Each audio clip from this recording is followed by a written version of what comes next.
Trouvez la pente de la droite représentée sur le graphique. La pente d'une droite est définie comme étant égale à la montée sur l'avancée. Ou vous pouvez aussi la voir comme étant la variation y sur la variation en x. Donc, la variation en y sur la variation en x. Bon, je vais vous montrer ce que ça signifie. Commençons avec des points arbitraires sur cette droite. Certains points ont été mis en évidence. Alors, commençons par un de ces points juste ici. Si nous voulons commencer à un de ces points, disons que nous voulons faire varier notre x positivement, nous pouvons donc aller vers la droite.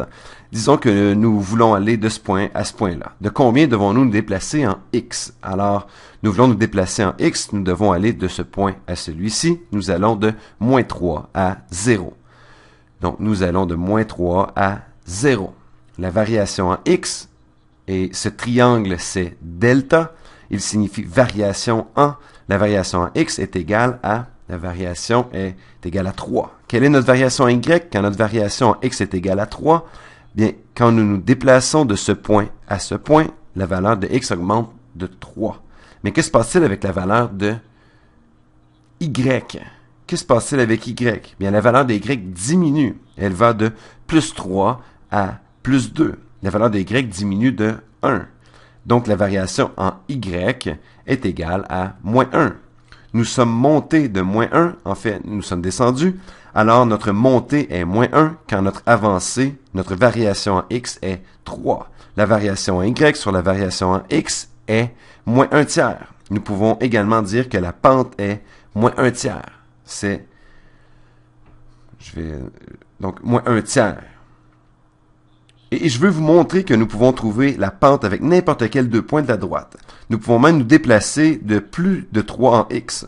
Allons dans l'autre sens. Commençons à ce point juste ici, puis déplaçons-nous à reculons vers ce point ici, pour vous montrer que nous obtiendrons le même résultat. Alors, pour nous déplacer de ce point à ce point, quelle est notre variation en x? Notre variation en x est juste ici. Notre variation en x est cette distance-là. Nous commençons à 3 et nous allons à moins 3. Nous reculons de 6. Ici, notre variation x est égale à moins 6. Nous commençons à ce point maintenant. Alors ici, notre variation x est moins 6.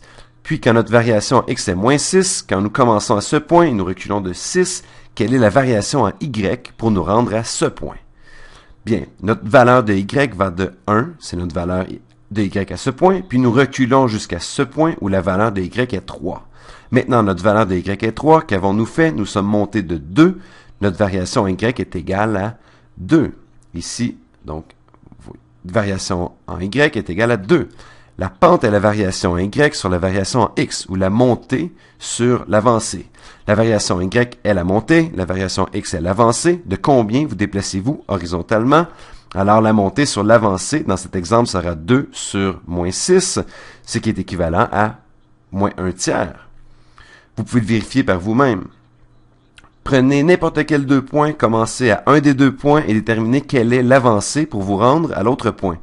Puis, quelle est la montée pour vous rendre à l'autre point. Peu importe les points, la pente ne changera pas. Je vais vous en faire un autre. Ici, nous devons nous déplacer de plus 3 en x. C'est notre avancée. Ceci est plus 3. C'est notre avancée. Mais quelle est notre montée? Bien, en fait, nous sommes descendus. Donc, nous avons une montée négative. Notre montée est moins 1. Alors, nous avons moins 1 comme montée. Nous sommes descendus. Notre avancée est plus 3. Donc, notre pente est moins 1 tiers.